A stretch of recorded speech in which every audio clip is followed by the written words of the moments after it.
Pantanal sul-mato-grossense. Um mosaico multicolorido de formas que pulsa no ritmo das águas e do movimento dos seres que habitam esta imensidão. Os variados ecossistemas deste pedaço de chão compõem um ambiente favorável à produtividade biológica.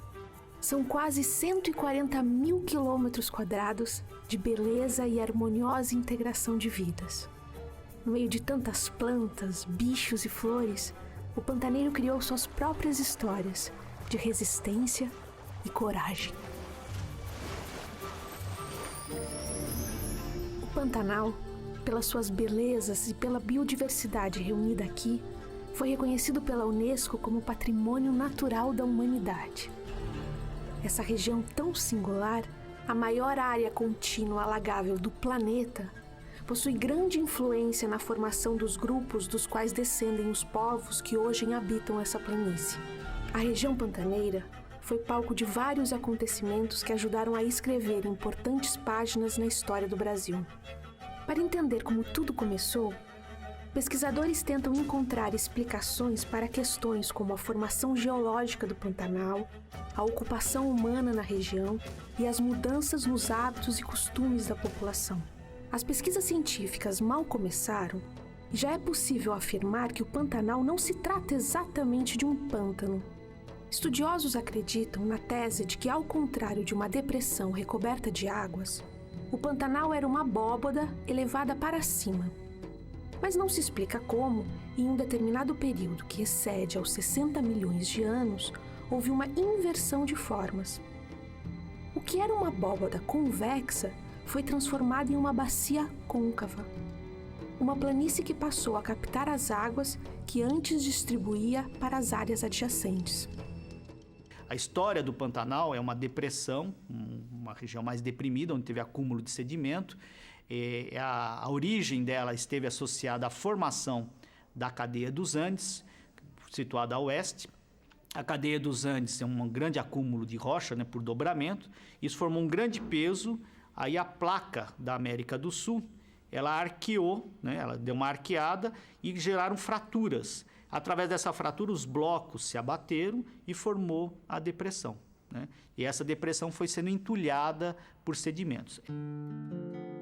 Quanto às questões ligadas à ocupação humana no Pantanal, os estudos arqueológicos, ainda preliminares, já conseguiram chegar a algumas evidências que ajudam a compor um mapa etnográfico da região. Os levantamentos dos vários sítios arqueológicos localizados na planície pantaneira foram feitos, em sua maioria, na última década do século passado. Através dessas pesquisas, está sendo possível identificar quando se iniciou a chegada dos humanos neste pedaço de chão, de onde eles vieram e quais as suas principais características. O Pantanal foi densamente ocupado, sobretudo a partir de 3.000 anos atrás. As pesquisas mostram facilmente que nesse período, sobretudo entre 3.000 a 1.000 anos antes do presente, há uma densidade muito grande de pessoas morando dentro do Pantanal, muito mais do que a gente tem hoje. São povos indígenas que são similares ao povo que a gente encontra aí, ainda encontra pelas ruas de Corumbá, com descendência dos povos Guató, Paiaguá, Guaicuru, com a mesma capacidade intelectual que nós temos hoje, só que um modelo de vida bem diferente do nosso. O Pantanal sofreu influência de diversos grupos de nômades e índios, que encontraram aqui uma estratégica malha hidrográfica capaz de conduzi-los em qualquer direção, sempre com a orientação dos cursos fluviais. Associado a esse entroncamento de trilhas navegáveis, um complexo ecossistema tropical oferecia ao homem pré-histórico condições para satisfazer as necessidades de alimentação para os demais meios de subsistência. Os grupos étnicos se deslocavam, ocupando todos os cantos do Pantanal e evidenciando uma variada formação de horizontes culturais. As primeiras incursões humanas pela região datam de mais ou menos 8.500 anos atrás, As encostas dos planaltos, que margeiam o rio Paraguai, eram as áreas preferidas pelos povos que aqui trafegavam. Entre 8.000 e 8.300 anos atrás, populações de pescadores, caçadores e coletores que usavam a canoa como principal meio de transporte já estavam estabelecidas aqui.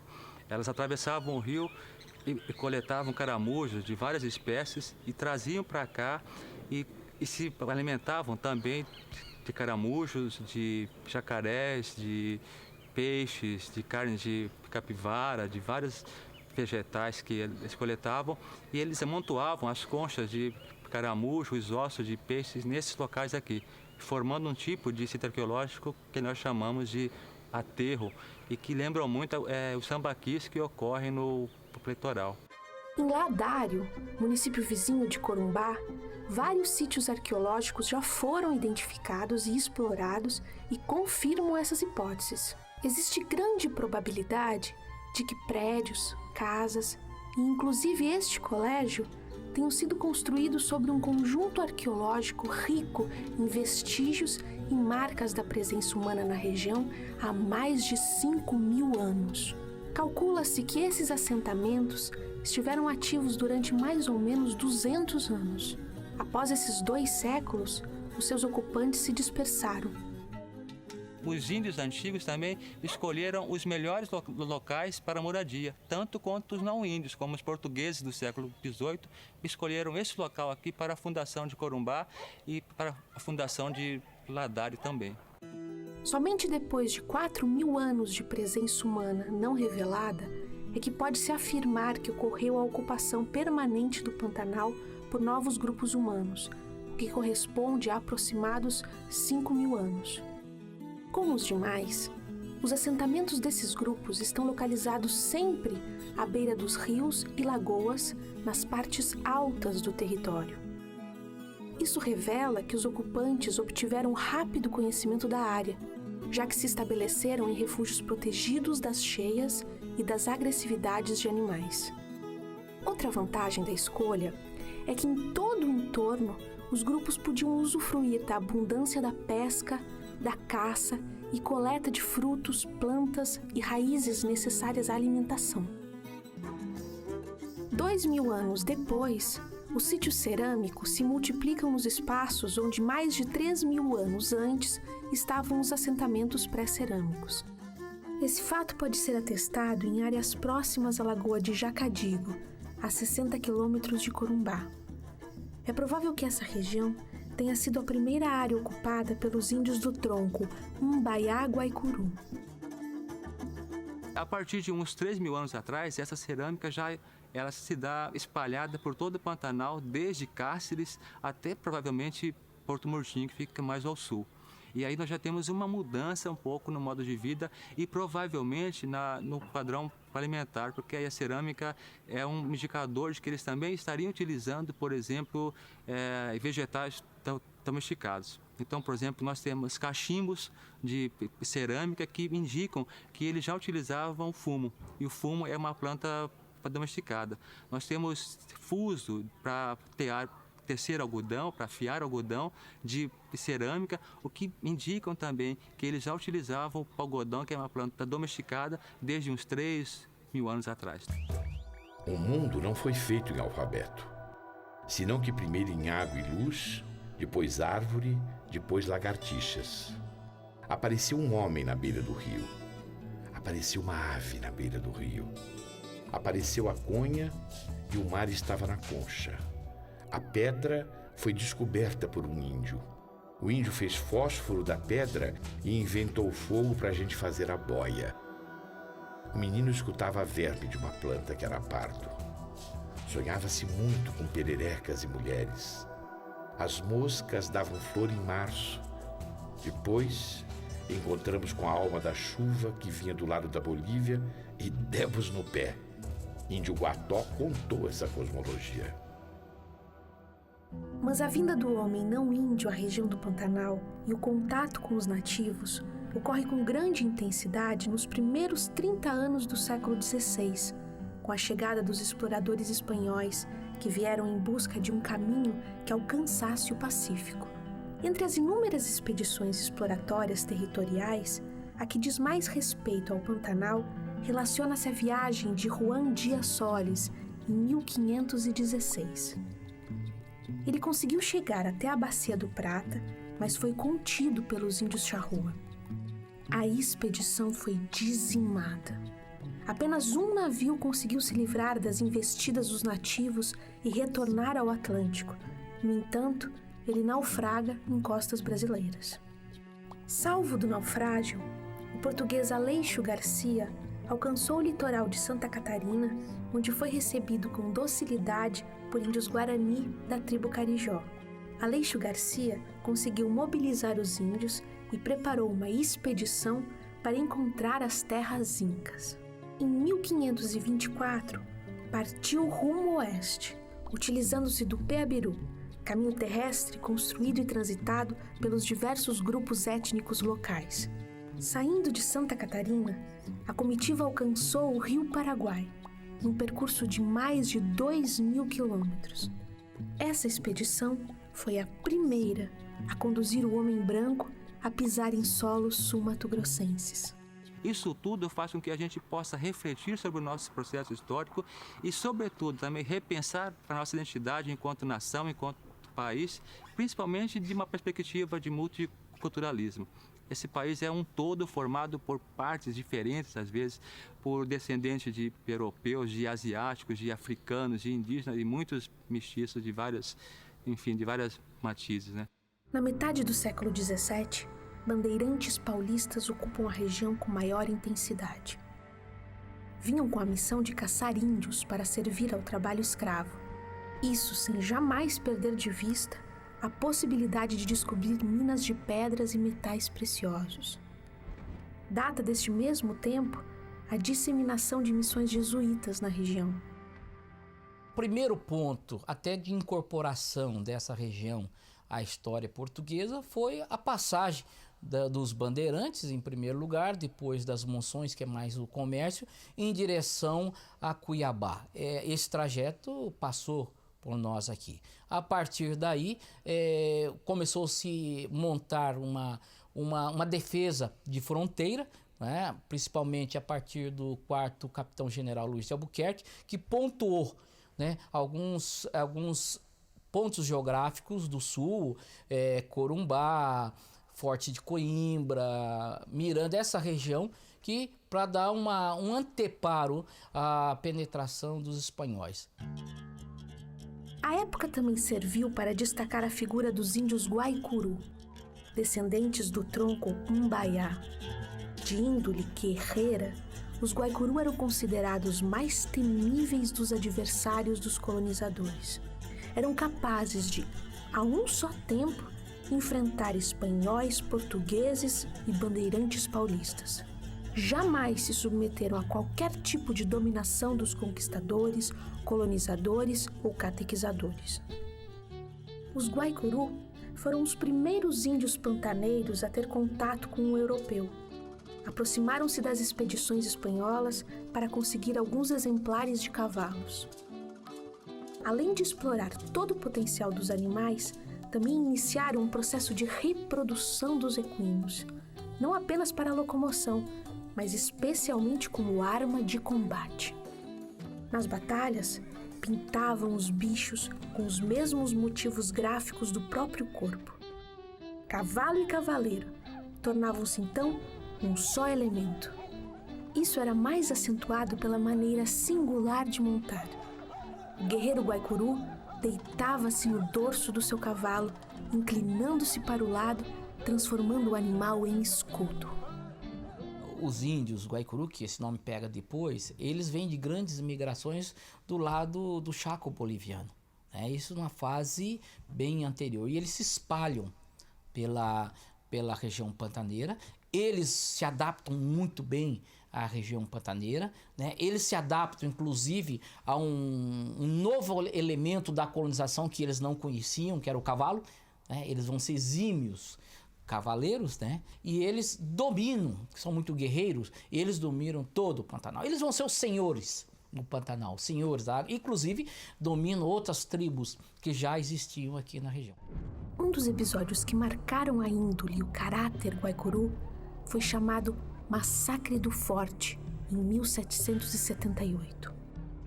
Sob a simulação de paz e de buscarem uma aproximação pacífica com o branco, eles abordaram o Forte Coimbra com o pretexto de presentear soldados e civis residentes no local com peles de animais e suas próprias mulheres.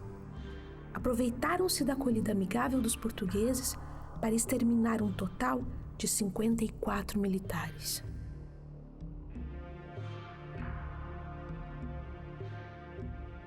Era uma convivência, vamos dizer, de amor e ódio, né, entre as populações indígenas e os soldados portugueses. E nessa história há esse evento extremamente curioso, né, que os índios, os soldados só saíam de dentro do forte para pegar água, alimento, mas sempre armados, mas eles também não eram precariamente armados.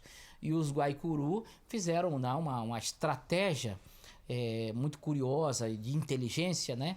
Atrair os soldados para fora vamos dizer, da proteção, né? Do forte, utilizando as mulheres indígenas, e todos foram fracassados. É uma história muito bonita, né? Uma história assim, parece cinema, né? De faroeste, mas que conta como é que era a convivência. E teve outros fatos, não foi só isso, mas esse é o que mais marcou, né? E que a história registra em vários relatos de época. Depois de enfrentamentos de menores intensidades, em 1791 foi assinado um tratado de paz e amizade dos portugueses com as principais lideranças guaicurú.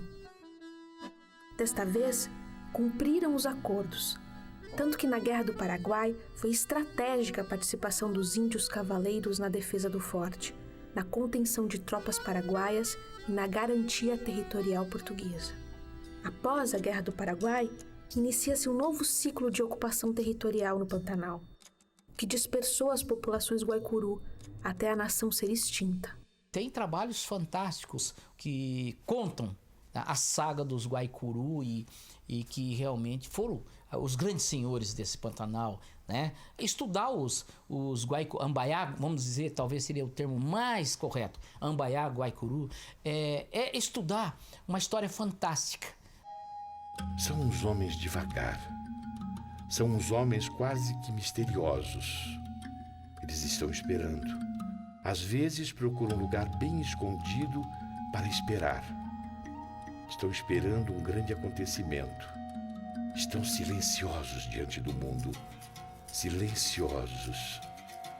Ah, como eles entendem as verdades de seus infinitos segundos. A Guerra do Paraguai, aliada ao processo de povoamento do Pantanal, foi um dos grandes acontecimentos que marcaram a história da região. Em meados do século XIX, Francisco Solano Lopes, um jovem oficial paraguaio de formação europeia, redesenhava um mapa diferente para a geografia do Novo Mundo. Ele acreditava que o Paraguai era uma terra isolada, asfixiada pelos países andinos, platinos e brasileiro. Lopes via como único escape a essa clausura geográfica a hegemonia do seu país sobre a Bacia do Prata. Deveria, portanto, impor o seu domínio sobre o tráfego nos rios Paraná e Paraguai, como corredores de acesso ao Atlântico. Suas ideias culminam em uma série de episódios que levam à chamada Guerra da Tríplice Aliança. Elegendo equivocadamente o Brasil como seu principal inimigo, as tropas paraguaias aprisionam um navio Marquês de Olinda em águas do rio Paraguai e determina a invasão do território brasileiro, iniciando a guerra. Entre as várias frentes formadas pelo exército de Solano Lopes, uma delas avança em direção ocidental até alcançar a região dos Campos de Vacaria. Invadem então a colônia militar de Dourados em dezembro de 1864. No entanto, encontra a resistência heróica do tenente Antônio João, que com o sacrifício da própria vida, impede o avanço da coluna paraguaia. A partir de 1850, chamadas colônias militares. E o Antônio João, então, certa feita, foi destacado para ser o comandante e administrador daquela colônia militar dos Dourados. Quando, estando ele por lá há quase 2 anos, então estourou a Guerra do Paraguai e uma coluna paraguaia de 365 homens, comandadas pelo capitão Martim Urbieta, então intimaram-no a render-se e entregar aquela praça. Ao que o tenente Antônio João Ribeiro, então, respondeu perguntou primeiro se eles tinham ordem do governo imperial para que ele se rendesse e entregasse a praça. Na negativa da resposta, então ele disse que ele jamais entregaria a praça, a não ser que eles passassem por cima do cadáver dele. E foi o que ocorreu. Intimado, então, as tropas do capitão Urbieta, então, avassaladoramente exterminaram Antônio João com seus bravos 14 companheiros que lá se encontravam. E antes de morrer, ele teria mandado um bilhete ao seu comandante, que ficava na cidade de Nioaque, que seria o comandante do quartel do atual 10º Regimento de Cavalaria Mecanizado, na época com o nome de Corpo de Caçadores, ficava sediado na cidade de Nioaque. Um bilhete com os seguintes dizeres: sei que morro, mas o meu sangue e o de meus companheiros servirá de protesto solene contra a invasão do solo de minha pátria. Só que esse bilhete não chegou às mãos do comandante dele, porque o estafeta foi aprisionado e também foi morto. Ao tempo em que ocorre esse evento, outra coluna toma o Forte Coimbra com relativa facilidade, estabelecendo ali uma base militar. Em janeiro de 1865, uma tropa paraguaia ataca Corumbá, sitiando e tomando a cidade. A evacuação de Corumbá, desprovida de recursos para a defesa, tornou-se um episódio memorável. A população em massa abandona o local e toma a direção de Cuiabá em abril de 1865. Em 1867, as forças mato-grossenses organizam uma tropa formada em Cuiabá, comandada pelo tenente Antônio Maria Coelho. Essa frente aglutinou militares, a Guarda Nacional e civis incorporados espontaneamente, chamados de Voluntários da Pátria. Em maio de 1867, partem da capital rumo a Corumbá. Em 13 de junho, as forças de Antônio Maria Coelho e o capitão Cunha e Cruz derrotam as tropas paraguaias e retomam a cidade. Corumbá foi invadida pelos paraguaios, né? Passaram aqui alguns anos. Ela foi ocupada pelos paraguaios, pela força de Solano Lopes. E então houve uma paralisação total na economia, nas nossas... houve assim, um retrocesso na economia corumbaiense. Corumbá passou a ser província do Alto Paraguai, passou a ser uma parte ocupada. E veja bem, aquela região já era uma região produtora de carne, de pecuária, que serviu também de celeiro para sustentar o exército de Solano Lopes. Eles saquearam todo o comércio que existia aqui e os paraguaios cometeram, quer dizer, a guerra é guerra, né? Então a cidade sofreu esse impacto. A guerra, ela, vou dizer, é democrática porque atinge todo mundo, né? Violenta todo mundo. E depois, já numa fase final, né? Os paraguaios continuam em Corumbá, há uma reação, começa evidentemente uma reação de avanço das forças brasileiras e as tropas vindo de Cuiabá conseguem tomar Corumbá, com um evento conhecido como a retomada de Corumbá. Uma das páginas mais brilhantes da Guerra do Paraguai foi escrita pelos combatentes brasileiros durante o episódio conhecido como a Retirada da Laguna. Em janeiro de 1865, uma coluna comandada pelo coronel Manuel Pedro Drago partiu de Santos para dar apoio aos combatentes de Mato Grosso. 3.000 homens seguiram para Coxim e lá ficaram ilhados por causa da cheia durante quase um ano. Quando deixou a cidade, com destino à vila de Miranda, a tropa estava reduzida a 2.000 homens. Muitos morreram por causa das doenças. De Miranda, a coluna, agora comandada pelo coronel Camisão, seguiu com destino à vila de Nioaque. A tropa brasileira continuou perdendo homens ao longo do trajeto. E quando chegou a Nioaque, encontrou a vila aniquilada. O comandante decidiu cruzar o rio Apa e entrar em território paraguaio para conquistar a região de Bela Vista. Orientada por José Francisco Lopes, o guia Lopes, a coluna seguiu até a Fazenda Laguna. Mas por causa da falta de alimentos, água, local para pouso e da perseguição furiosa do adversário, foi ordenada a retirada. Transpondo o rio Apa de volta ao território brasileiro pelo Passo dos Macacos, os combatentes atingem a Bela Vista brasileira. No local hoje conhecido como a Praça Inhandipá, a coluna foi surpreendida por um terrível ataque de inimigos. Travam a mais dura batalha da campanha. Depois de atravessar o rio Miranda, inicia a marcha de retorno à saqueada Niuaque. Nessa ocasião, na igreja da vila, ocorre uma grande explosão. 9 pessoas foram mortas. Hoje, seus nomes estão cravados em um monumento na praça central da cidade. Deixando para trás escombros e mortos, a coluna segue para Aquidauana e, a 12 de junho de 1867, atinge o Porto Canuto, margem esquerda do rio Aquidauana, onde são encerradas as operações de guerra da expedição. Meados da guerra, já em 1867, então teve que ser remetida a Mato Grosso uma tropa para que desalojasse os paraguaios que haviam ocupado todo o sul do antigo Mato Grosso, obrigando-os a retornar ao seu país. E essa tropa deveria permanecer nas imediações da fronteira, ou em território brasileiro ou um pouco dentro do Paraguai, que foi o que aconteceu. Por isso, o início da retirada da Laguna fica na antiga Fazenda da Laguna, a 20 quilômetros no Paraguai. A coluna perdeu 980 soldados, além de um grande número de índios, mulheres e comerciantes. Da vila de Miranda à Laguna e ao Porto Canuto, foram 92 léguas de heróica marcha de resistência.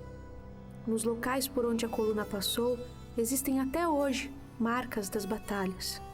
Bela Vista, Niuaque, Miranda, Jardim, Aquidauana e inúmeros pontos de parada às margens dos rios Miranda, Aquidauana, Apa, entre outros, marcam a retirada da laguna. Mas é Corumbá, a capital do Pantanal, que ainda mantém na memória as cenas de horror e destruição a qual foi submetida durante a Guerra do Paraguai. A cidade se reergueu, atravessa o tempo ainda bela e forte. Uma cidade contemporânea, sem se descolar das tradições agregadas pelo encontro de acontecimentos e de tantas raças. Futurosa e conservadora, está hoje vocacionada a desempenhar um papel geoestratégico notável, tanto pelo passado de lembranças, como pelo futuro promissor.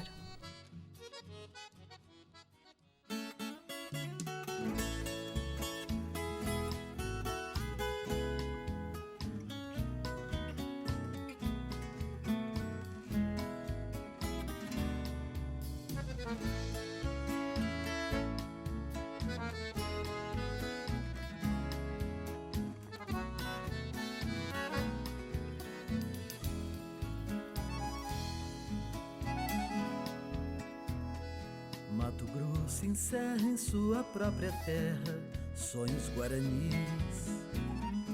Por campos e serras a história enterra uma só raiz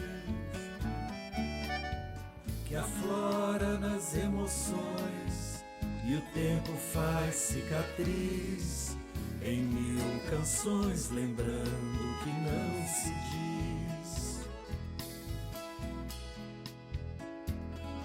Mato Grosso espera e esquecer quisera o som dos fuzis. Se não fosse a guerra, quem sabe hoje era outro país. Amante das tradições, de que me fiz aprendiz, por 1000 paixões, sabendo morrer feliz. Cego é o coração que trai aquela voz primeira que de dentro sai e às vezes me deixa assim, ao revelar que eu vim da fronteira onde o Brasil foi Paraguai.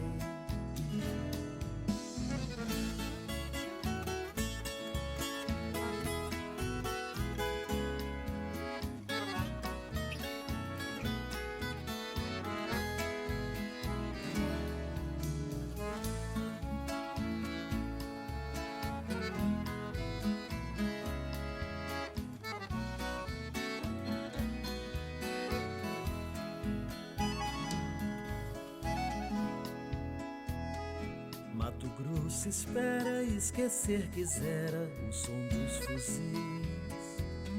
Se não fosse a guerra, quem sabe hoje era outro país. Amante das tradições, de quem me fiz aprendiz, por mil paixões sabendo morrer feliz. Cego é o coração que trai aquela voz primeira que de dentro sai, e às vezes me deixa assim ao revelar que eu vim da fronteira onde o Brasil foi Paraguai. E às vezes me deixa assim ao revelar que eu vim da fronteira onde o Brasil foi Paraguai.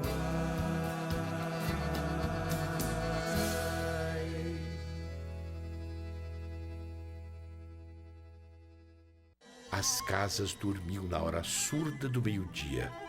O corpo do homem penetrou sob árvores na longa quietude estendida na rua. Tudo permaneceu sem um grito, um pedido de socorro sequer. Sei que os rios influem na plumagem das aves, que vespas de conas frondosas produzem mel azulado, e as casas com rios nos fundos adquirem gosto de infância. Isso eu sei de me ser. Corumbá parece sintetizar em um só conjunto os esplendores da diversificada natureza que a contém e cerca, como pelo que representa de marco de resistência. São diversos e visíveis os registros da pulsante trajetória de uma cidade que atravessou mais de 2 séculos, exposta a recorrentes investidas dos diferentes povos que trafegaram pela região. Corumbá é atraente pelo memorável valor histórico guardado nas manifestações arquitetônicas imperiais ainda preservadas. E a esses registros do passado, vem agora se juntar a realidade do presente e a certeza de sua destinação de cidade irradiadora de um novo futuro, que rapidamente chega para ancorar nas margens de suas águas, terras e morrarias de riquezas. Fundada em 1778, apenas como um núcleo militar, no final do século XIX, Corumbá já era o 3º maior porto fluvial da América Latina. No início do século seguinte, se torna uma cidade dinâmica e cosmopolita, atraindo interesses de diferentes setores econômicos que ditavam o ritmo de crescimento acelerado do porto e da cidade. Corumbá preserva seus preciosos e belos casarões, sobrados de estilo único, e o Casario do Porto, importantes edifícios públicos e comerciais, com o prédio da Alfândega, a mesa de rendas da província, o prédio Vanderlei Baís e a Casa Vasques e Filhos. Na outra margem do rio, uma casa acendeu. 2 galos ensaiaram. O farol que estava na mão do homem apagou. A lancha apitou despedida. O porto da Manga está amanhecendo. Vem um cheiro de currais por perto. Posso ver uma casa nascendo e um menino recolhendo vacas na semi-escuridão. A gente brincava no chão do Pantanal. A minha infância é do chão do Pantanal.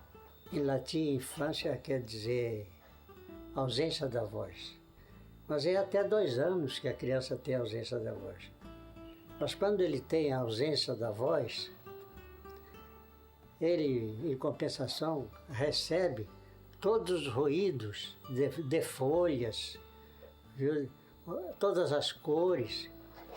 É nesse período da infância da voz que ele recebe o Pantanal e que fica dentro dele e que mais tarde submerge.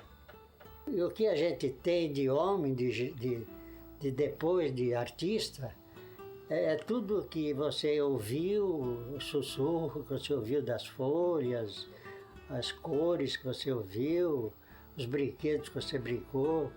Tudo isso é que transparece depois, que aparece depois na sua palavra. No Pantanal, não é possível contar o tempo através dos ponteiros rápidos de um relógio. Aqui, as horas passam ao sabor do silêncio do vento, da velocidade do voo de um pássaro, do correr da água dos rios. O tempo no Pantanal guardou histórias ao longo de 5.000 anos, que até hoje ardem na memória de quem vive a rotina calma e abençoada desta planície.